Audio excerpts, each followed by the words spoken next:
And welcome back to the Daily Wrap. Before we jump back in, let's jump on board, shall we? Newsmax wants to send one lucky couple on a 7-day Silver Sea cruise to the Caribbean this winter. Caribbean or Caribbean, Rick? Take your pick. Okay, I'll go with Caribbean. Obviously, a luxury cruise on the Silver Wind is the trip of a lifetime. To win, however, you have to enter our sweepstakes.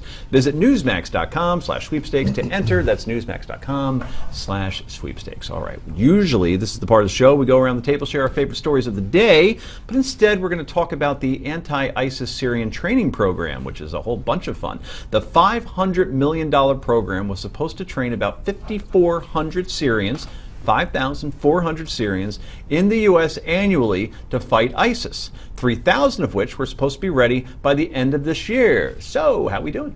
Well, Defense Secretary Ash Carter said today that currently we are only training 60. We are working to screen and vet almost 7,000 volunteers to ensure that they are committed to fighting ISIL, pass a counterintelligence screening, and meet standards prescribed by U.S. law regarding the law of armed conflict and necessitated by operations.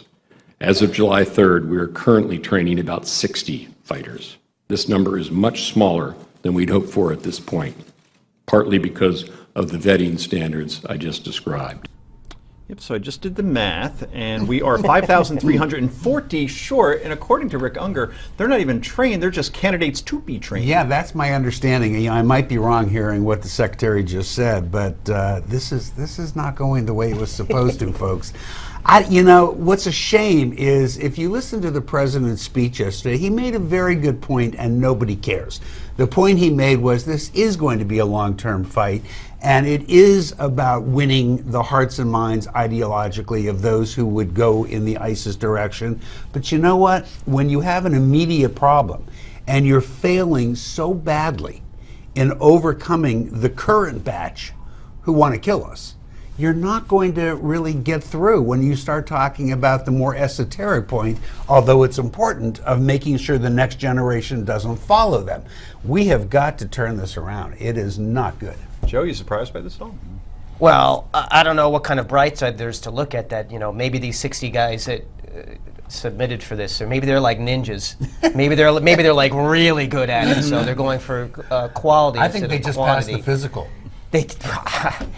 It's frightening. I think what they need to do is if they can't get people to fill those jobs, we should do what we do in the United States, where we have jobs people don't want to do. What they need is some hardworking Mexican immigrants to flesh out this anti-ISIS army. It'd be like the World Cup, the Mexicans taking on absolutely Syrians and ISIS. Yeah, that could work. I mean, but it just that kind of shortfall. If they said we've trained 2,000, okay, you're 1,000 back, but we're making progress. How do we only get to 60, John? This is good enough for government work in most other areas. Makes a point. But seriously, what I worry about is, you know, once they've finished training, they're not under any legal obligation to actually go and fight. I mean, they will have been trained in the U.S., a very comfortable place, more comfortable than Palmyra, Syria.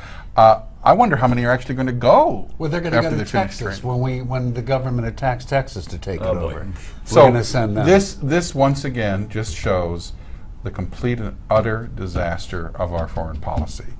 You know, Obama, remember, had the red line. I'm not saying this is about Obama, but ever since he retreated from the red line, and that was the credibility of the United States government at stake there, we have done nothing that I can tell right or competent in Syria. Do you think he's just playing four corners at this point and just trying to I run think he out the just wants- clock There's- until he it's gets to the somebody next else's president? watch. Like There's nothing something big else. happened, and then that's somebody else's problem. There's something else that nobody wants to talk about. There may be a reason we've only got 60 people. As you heard the Secretary say, they have to vet them all. Let's remember how many people who are now part of ISIS came out of the moderate Syrian forces. right. So, you know, it may not be so easy to find people that A couple more than are going to 60. be on your side, you know? You think you'd accidentally Anyway. find 60 people? Yeah, exactly. So speaking of which, there's also news today that the U.S. Army plans to cut about 40,000 soldiers, that's 40,000, over the next 2 years, with an additional 17,000 civilian employees getting laid off. Under this new plan, by 2017, the Army will only have 450,000 soldiers. So is this a good idea, John Fund? Our military is very well equipped. Obviously, we've moved a lot to high-tech weaponry.